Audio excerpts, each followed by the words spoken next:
up, my loves? It's your girl Diamond. I'm back with a very, very late review of Love, Marriage Huntsville, and I don't have any notes because I've missed quite a few episodes. I'm only going off of what I've seen, what I remembered, and what I'm tired of. Okay, because I'm waiting for the season to end. This is the longest season we've had. And when is the Houston trip coming? Because Love, Marriage Huntsville hasn't been giving. It hasn't, okay? Keeping it a buck. When it came down to the second part of the season, it's just been about Kiki. The narrative of Kiki being back on pills. All the way until she had to take a drug test to say she's not on pills again. She's clean. We did not get the entire story of how Kiki has been dealing with her sobriety, her being on methadone, and her outpatient program that she's in. We didn't get that story. We would have gotten way more and gotten an understanding of Kiki's journey. But since Marcel and Tisha want to do so much bashing and making it seem as if she wants Tisha's life and she is always going to be a drug addict and all this bullshit that they keep talking about to shy away from what they have going on, because they never mention what they have going on. They be looking for other people's mess to hide from their shit. That's what they've been doing. I have not missed Marcel and Tisha these past few episodes. It's been refreshing to not see them, as well as Kimmy and Maurice, okay? But they did show up this past episode. Kimmy and Tisha did. But I'm going to get what I remember from the past episodes out the way. I've already mentioned the narrative about Kiki. Mel had her name changing ceremony. I'm very happy with that. It was a very beautiful, symbolic moment. I didn't like that Nell went to the event only to tell her that Martell had a problem with her changing her name, because Nell and Martell had an argument that Martell got upset that she's changing her name because he wanted to make it seem as if it was a dig against him, and y'all always bringing up my infidelity. Why can't y'all bring up hers? I'm tired of him saying that shit, because I feel like I've seen so many different flashbacks from the first season. When it came down to his shit coming out, he had ample opportunity to spray her but never did, because it never happened. We're not going to keep on mentioning the one time where she left you, had her own place, entertained somebody, might have gotten some, and then came back to your ass, and you still cheated. Get the hell out of here, okay? He finally left the house he's been squatting at for months. He's in a new home. Another realtor friend got him a new home. If anybody has seen the Shade Room live that him and Ariane was in, that's the house he's living in, okay? I don't know if this is another ploy for Martell to see if Carlos will put Ariane on the show. I don't know, because y'all are constantly throwing out little things for Ariane to be noticed more. Why? Don't care.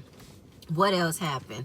Stormy, she's had some problems in her business. There's been snakes in her company. She had to let go of some people because it was almost to the point where she could have lost her home because her business was literally failing. But now they've cleaned out all the bad energy, cleaned out the snakes. She's now feeling more comfortable with the hiring and the firing. She's not looking at the relationship of who's been there for her. At this point, if you're not going to help my company, I don't need you to be here. So Courtney thought, well, since she is in a better space in that aspect of being the boss, not crying every time she had to, reprimand somebody, he thought maybe we should hire Junior back. Because Courtney don't want to lose out on the little brother, big brother relationship with Junior, even though the relationship never stopped when he was fired, but he still believes that Junior could be a great asset to the company. Now, Stormy was like, after all I just said, after all I just realized for myself, okay, I'm going to trust you that he is your responsibility. You are to keep him in line. And if he fails, that's on you. Period, point blank. Kiki and Tiffany. The past few episodes, Kiki and Tiffany have had this beef that Tiffany kept going. The shade about her being on Crime Stoppers. The shade about, is she good for the brand? The shade about her being irrelevant, not relevant. Like all that Tiffany has been doing. Now we finally got the meetup. We got the conversation. I'm happy we got the conversation because the conversation was needed. Okay, Tiffany needed to stop. While there are parts of Tiffany that I do like, I feel like Tiffany has allowed for what she is to be expected to be messy on the show, ruin her likability to be on the show, her character to be liked on the show, okay? Because when it came down to the end of the episode where Stormy and Kiki were having a conversation about Kiki and Tisha's relationship, it's over, it's done, blocked, okay? Then we got Tiffany walking in with baby Ace and a hairline fracture. Okay, she came in with braids, had a boot on, and baby Ace. So Kiki was like, oh, there's a baby. All right, here we go. The conversation between, excuse me, Kiki and Tiffany, it was good. You know, Kiki laid down every single thing that Tiffany has been doing, especially with the Carlos interview. I watched the Carlos interview. It was cringeworthy. It was shady as hell. It wasn't necessary. It wasn't a good look on Tiffany. Not at all. So she had to call her out. You said that you didn't want me to be around because of my past, me being addicted to opioids. You thought that I wasn't good to be around the group. I wasn't good enough to be around for the brand. You said that, Tiffany. Now, Tiffany wanted to debunk it and say that wasn't it, because I don't think I was bashing you. I don't think I was doing this. Anytime that it came down to me being in a conversation about you, it's always about me and you, the issue between me and you. But I feel like, where are the clips, the footage of Tiffany always being asked about Kiki? I need that footage. I really, really do. But that wasn't the case. Then the whole thing about how you wouldn't get to know me because of how I treated Tisha. A relationship you've had no history of knowing at all. You don't know how much we have had our relationship, how flawed our relationship has been for a very long time, which we know. We know the breakdown of their relationship. If you've seen any of Kiki's interviews, she broke down every single thing that her and Tisha have gone through. Every time, you know? And For Tiffany jumped on the bandwagon of looking at Kiki as an unhinged person. She looked down on her. She was judging her. She absolutely was. So she wanted to debunk, it wasn't because of your addiction. I didn't want to get to know you because I was raised by parents who were addicted to drugs. And I feel like, Tiffany, had you not went on the bandwagon that you thought people wanted you to do, because just like you said, you were speaking on things that you thought people wanted you to speak on. But you should have thought for yourself and wanted to figure out how you can get to know Kiki beyond what you've seen, beyond what you've heard. But it didn't work. It made you even look even worse. It made you look very judgmental. It made you look like a Karen. And it wasn't nice to see. It wasn't a good look to see at all. And how it wasn't because of this, because you've always seen her fighting, being loud, being angry. But like Kiki told her, I've been in fights. Plenty of them, but I've never started them. I have always been in the space of defending myself. So for Tiffany to now in this moment have no choice but to be confronted by the shade she's been throwing, that she had to really sit and assess that she was doing too much. She apologized for offending Kiki. She took accountability that she was shady a lot, and that she should not have went on only believing what she saw without knowing the full history, because that's what she said. She does not know the history between her and Tisha. She don't. You didn't get a chance to get to know Kiki beyond what you've been told, which I did not like. Now, knowing that she brought baby Ace and a hairline fracture as a shield for her not to get her ass whooped, Tiffany still stood there and was confronted, and she still took it like she was supposed to. She still was a grown woman by her stuff. She took accountability. And Kiki and Tiffany are going to move forward. No rush to being friends, but at least to the point of you should know not to just judge me off of what you've seen, judge me off of what you've heard if you don't really know me. That's the whole thing. You don't really know her. I was happy to see it. What else happened? Oh yeah, the one thing that did keep me entertained was Nell and Chris. Their whole family dynamic was the most entertaining one out of the past few episodes. You know, Nell and Chris, finding more about them, they each had a child before they got together. Nell had a son, Chris had a daughter. Nell never believed in the blended family. She looked at all of her kids as hers, and also raising her niece as well. It was the family dinner that we saw where a lot of people do find it hard to tell Nell stuff. Nell found out her niece got fired, then got rehired because she couldn't find proper daycare. But Nell owns a daycare. You didn't want to cross those lines. You didn't want to ask your aunt for help because she's hard to talk to? Maybe. Then we got the other son, Chris' son, Chris Jr., Nell and Chris's son they had together. He has been getting into a lot of trouble lately. He recently was in jail. They bailed him out, $6 grand to bail him out. But while he was arrested, they took care of his dogs while he was away, paid over $3,800. to make sure his dog was good, fed, taken care of if he needed medicine. And now the son wanted the dogs back, but didn't think to pay his parents back, or didn't even think to thank his parents for keeping his dog while he was away. So the entitlement, the privilege was written all over the screen at that moment. But that's an issue right there, that I do, like Nell is really feeling like I do a lot for y'all and y'all do this to me. So I get that as well. And then we got another can of worms that was opened. Lexi is Chris's daughter. She felt like she was mistreated in the family. Like nobody was there for her. Nobody cared about her. But the one thing she keeps mentioning is she didn't get a fancy car. Kept mentioning one of the kids got a Charger. One kid got a Mercedes. One kid got this. And everybody debunked every single thing that she brought up. I thought that I would be on her side if it was just between her and Nell. But no. Lance, Nell's oldest son, said something. There was another daughter named Kayla said something. The niece, Kiki, said something. Everybody has clocked what Lexi was saying and felt like, no, you have been invited to family vacations. But she mentions the employee appreciation vacation that she wasn't invited to, but like Nell said, that was for my employees. And finding out that Lexi barely invited them to her own wedding. I have a question. Did Chris pay for the wedding? Because if you barely invited them, I hope he didn't pay for the wedding, because if they weren't a part of the entire process of you getting married, then I don't know what you are expecting from them. And then you've blocked everybody. There had been times where they've reached out to Lexi. She didn't want to say nothing to them. So it's kind of like the perception that you have, that you felt that you were mistreated, is not really sitting. It's a part of, I feel like, the perception of feeling left out when you were growing up. You lived with your mom, and the rest of the kids lived with Nell and Chris, because that's what the youngest daughter, Kayla, said. You chose to get mad about certain things because you was living in a different household at the time. So I'm like, okay, there it is. So what did Lexi feel like she wasn't really a part of the growing up, a part of the lifestyle that the kids had when she was living with her mom? Did Nell and the mom have some type of conflict where Nell couldn't spoil Lexi as much as she wanted to without stepping on the mom's toes, or the mom felt like her toes would have been, crossed? You know what I'm saying? You coming over to my territory to spoil my child as if I can't spoil my child. I want to know dynamics of that.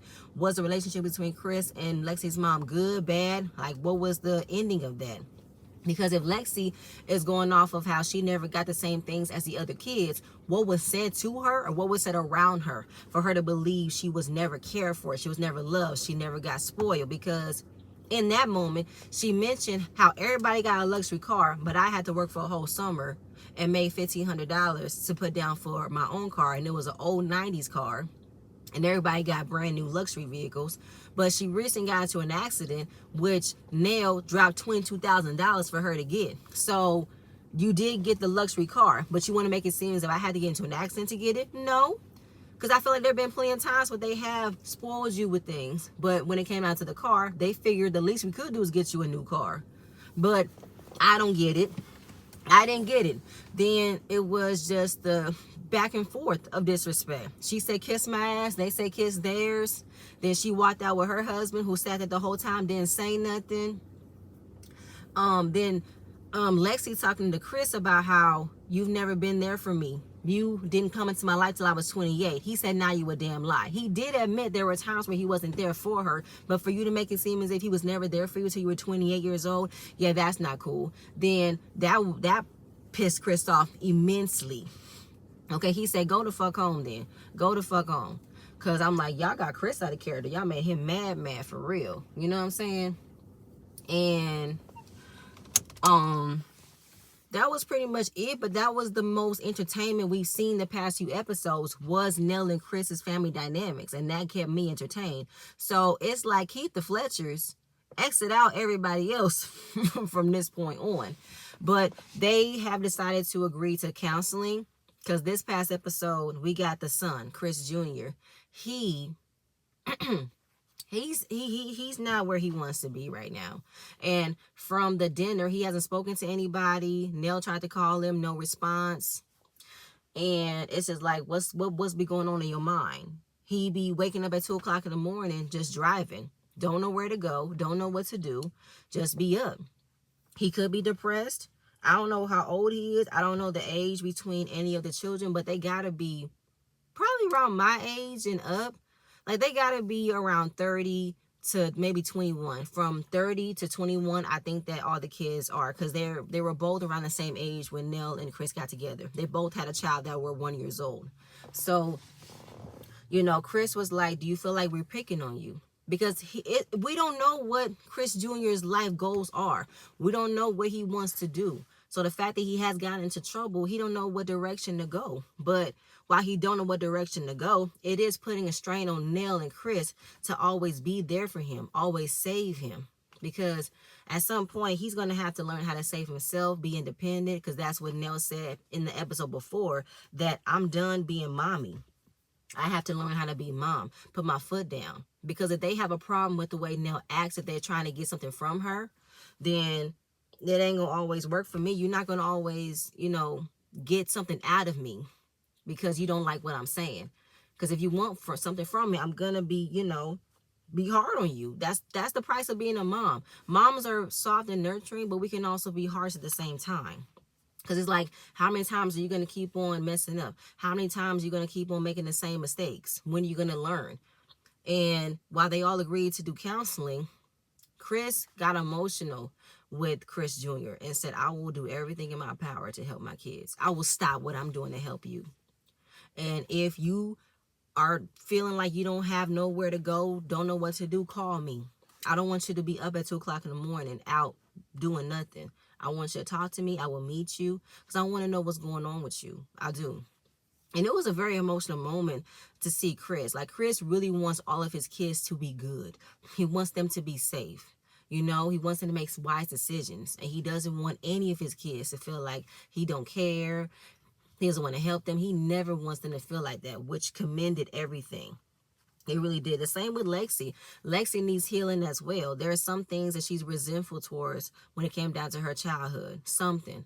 I'm very happy to hear that. That was a most amazing story to hear as well. What else happened this past episode? Martell and Chris. Chris met up with Martell to discuss why he got disrespectful with Nell when he dropped the wine off the last episode. And of course, Martell be talking out the side of his ass about he don't like when women be disrespectful to him. And if they're disrespectful to me, I'm not going to stop and be nice. I'm going to be disrespectful back. But it's just like bullshit. Because Chris is really trying to listen to what Martell is trying to say about how Nell was disrespectful. But he was like, was she being disrespectful? Was she being truthful? I vote for truthful for 200, Alex. Because anytime someone gives Martell the truth about himself, about situations, about what he has done, he takes it as, "Oh, you throwing shots, you throwing digs, you not being loyal, you always want to bring up what I've done, da, da, da, da. Oh, woe is me, woe is me." It's like, nigga, get the fuck on. Go away from me with this bullshit, Martell. Like, what Nell said to him wasn't a lie, because it's all about trying to be honest to him. You do realize what you have done that caused her to be to this point. You do realize that, right? Like, at some point, did you really honestly think she was going to keep the name Hope after what you've done? Hell no. She ain't going to do that. Then I don't like that he always want to threaten or blackmail to take sides to people. Like, what the fuck? Like, Chris told Mel and he's telling Martell, we're not taking sides. That's what we're not doing. There's the Rogers over here, the Hopes over here, the Fletchers are in the middle. Period, point blank. Like, at the end of the day, that's some BS. And if you got a problem with me, or you got a problem with what my wife said, don't come at my wife, come to me. Because, Martell, you didn't call Chris after you argued with Nell. You didn't. He had to call you and tell you, you got a lot with my wife? What's up with that?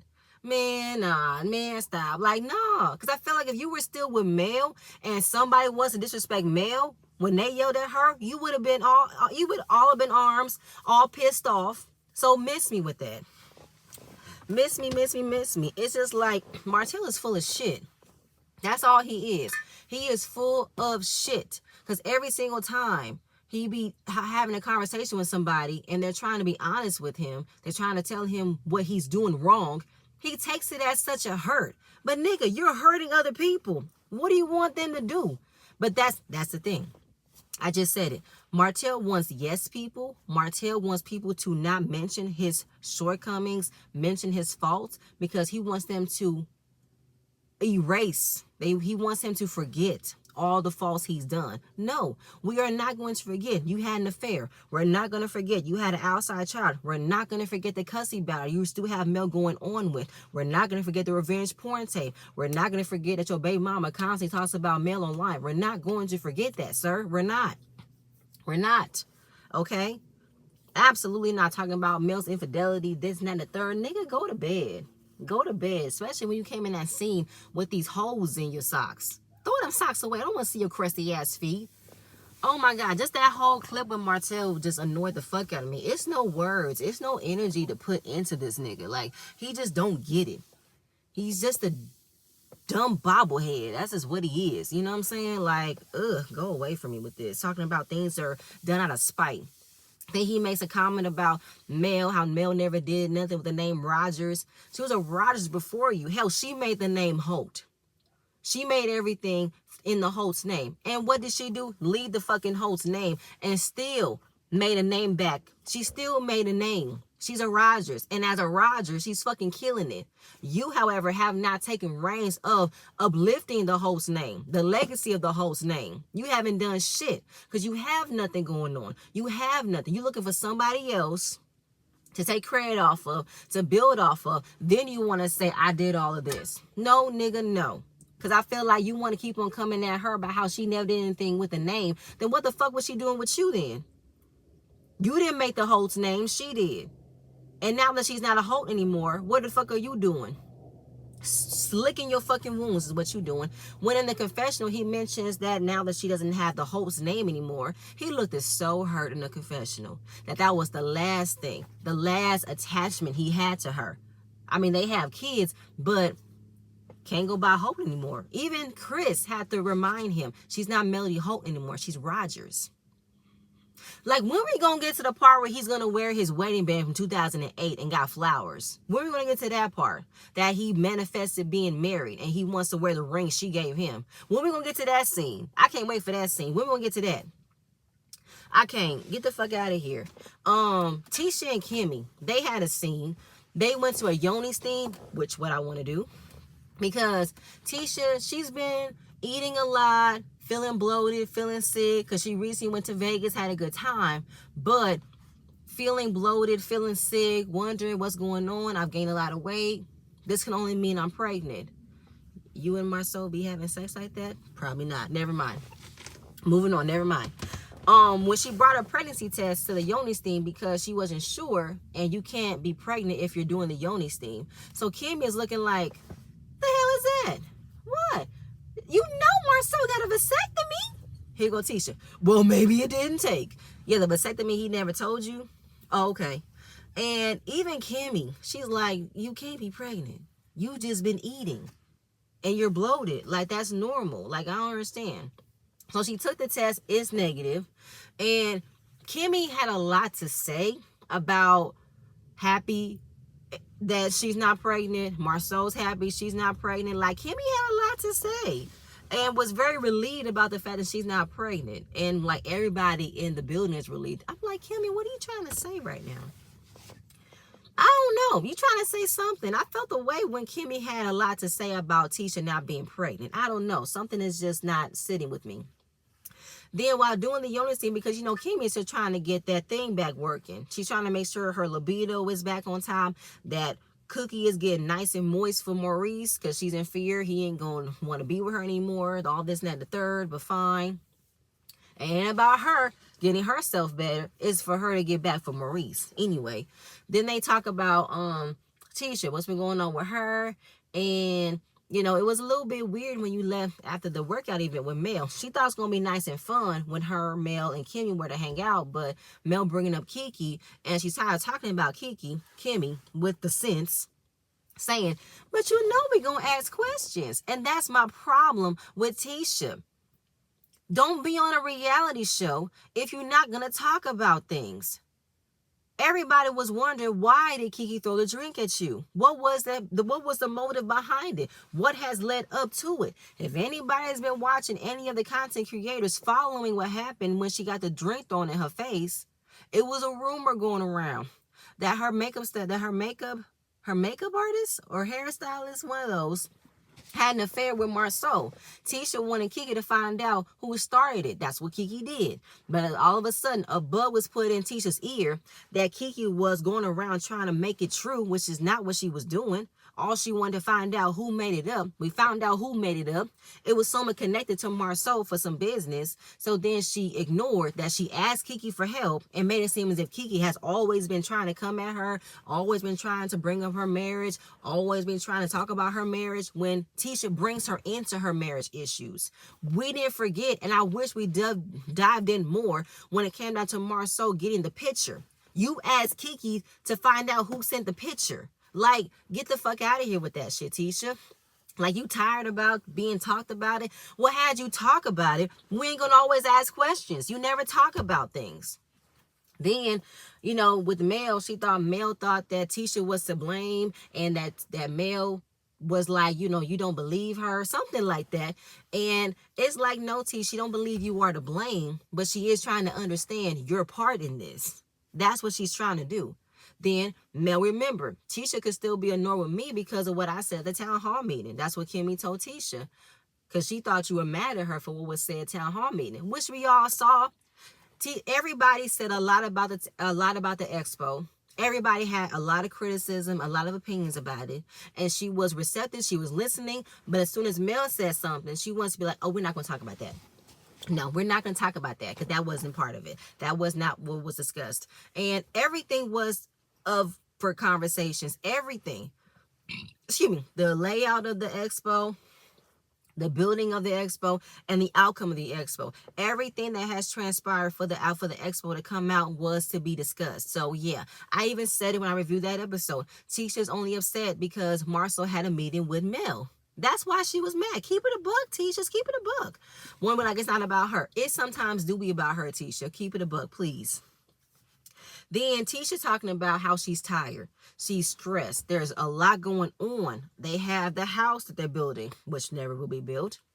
They have the town hall they're renovating. Then they have the apartment they're living in. Then they have the casino night that was canceled because somebody called the city. But I still feel like if you guys have all the paperwork to have a legitimate event, then you shouldn't worry about somebody calling the city. So the fact that she got so much going on, she's thinking about being back to being a stay-at-home mom. I said, huh? You doing what?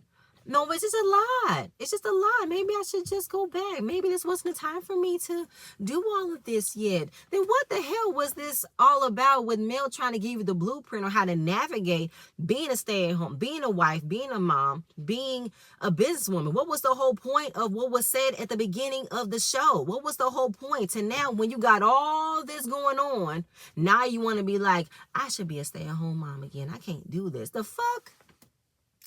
And then I wasn't even listening when it came down to she got small kids. You got a teenager, a tween, and a young girl. They're all 7, 11, and 16. They're not babies. They are able to, do for themselves while you're doing all of this. Maybe y'all should tackle one thing at a time. That's the problem.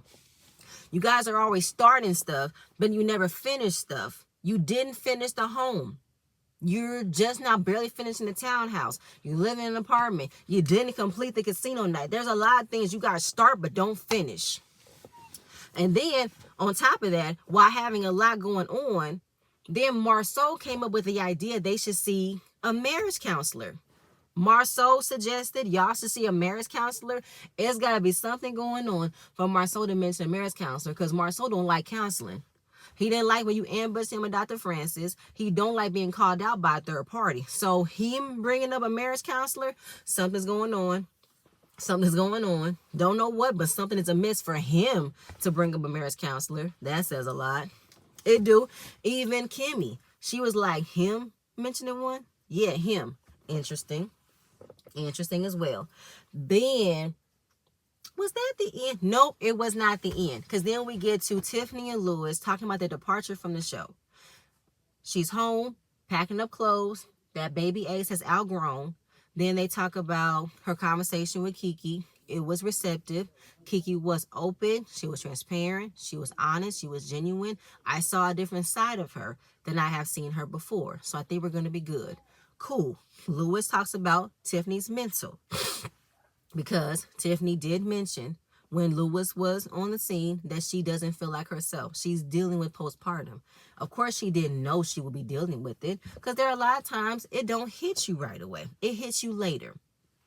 Had the denial, had the automatic assumption it never happened to me because it didn't happen with her first son. Why would it happen to her second son? That happens to a lot of people. Think about it. It really do.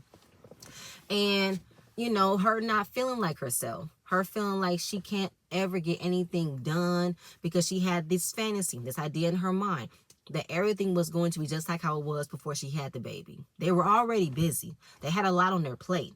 But adding something else like a baby, she thought I could just have the baby, go to work, and do what I normally do. No, the reality kicked in that it's harder to have a baby when you already have a lot going on. I know everybody has been saying in the comments, Lewis told her, he said, I don't think we should have a baby right now. We got a lot going on.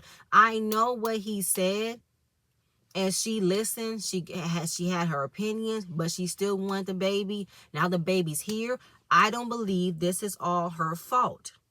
While he has said we shouldn't have the baby, he still decided to lay down and procreate and get her pregnant. He has the responsibility, as well as her, to take care of that child. Because I felt Tiffany. Tiffany was definitely going through postpartum. She feels insecure about her weight. She don't feel attractive. Her mind's all over the place. She feels like I can never get nothing done. I don't feel accomplished. I don't feel like this. There's too much on my mind. She don't feel like Tiffany. Like, she broke down at the end of this episode that she don't feel like herself. She don't. Then she mentions, you know, the process of them being on the show, how she has to get her makeup done early in the morning. They film at night while she got her own work schedule. The baby's a part of that. It's a lot. Then she mentions the expectation of her being messy on the show, her bringing drama. Okay, have there been a time where we didn't need for her to bring drama? Yes. I will still stand on, I wasn't mad about the way she questioned Sheree. I wasn't mad at all, because this was Sheree do. I really didn't mind the way she came at Destiny. Not really. Was she wrong in the beginning when she mentioned Monster? Yes, she was. But I feel like she did what a lot of people on the show sometimes don't do. They don't bring the mess. They don't bring the drama. They hide. So while she really did not navigate being messy in the right way, it wasn't her time. And that's fine. So with hearing all the comments as well, people were writing, you know, he told you he didn't want the baby. Writing that he might be cheating on her. Writing, do you not realize your wife was a cheater as well? A lot of negative comments that a lot of people do say. And while I don't like the comments about that, people are gonna talk. That's what happens when you're on reality TV. People are gonna have their favorites, their not so favorites, and people they just cannot stand. They're gonna have them. And you know, Lewis, he knows it.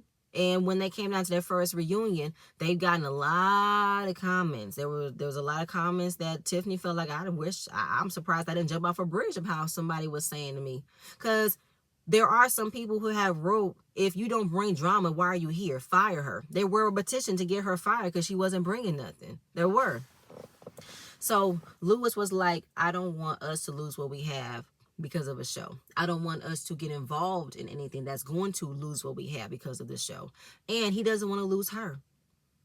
So she has agreed in the confessional, while she enjoyed her time being on the show, it's time for her to take a break and step back so she can find Tiffany, so she can heal. And I'm very happy because I want her to get back to her. I want her to heal. She's not in the best mental space to be on this show. And her having a baby, her being postpartum, it's not good. And this is why Lewis has been MIA. He's been MIA because he's tired of the comments. Probably tired of the comments when he first got on the show. Tired of comments since he's been on the show. He ain't got time for this shit. Y'all ain't gonna ruin me and my wife's marriage for this shit. Y'all ain't gonna do that. So they decided to leave. Very happy. I wish Lewis and Tiffany all the best with their adorable baby. It was time for them to go. I will miss them. I would, but I feel like y'all didn't need this. Not everybody is equipped to be on reality TV, and it takes a lot of courage to understand what went wrong and that maybe we should take a step back. I'm all for it. But y'all, that's pretty much it. I don't believe I have anything else to mention, as much as I can think about to mention, but please stay tuned for my next video, and I'm gonna see you guys later. Bye.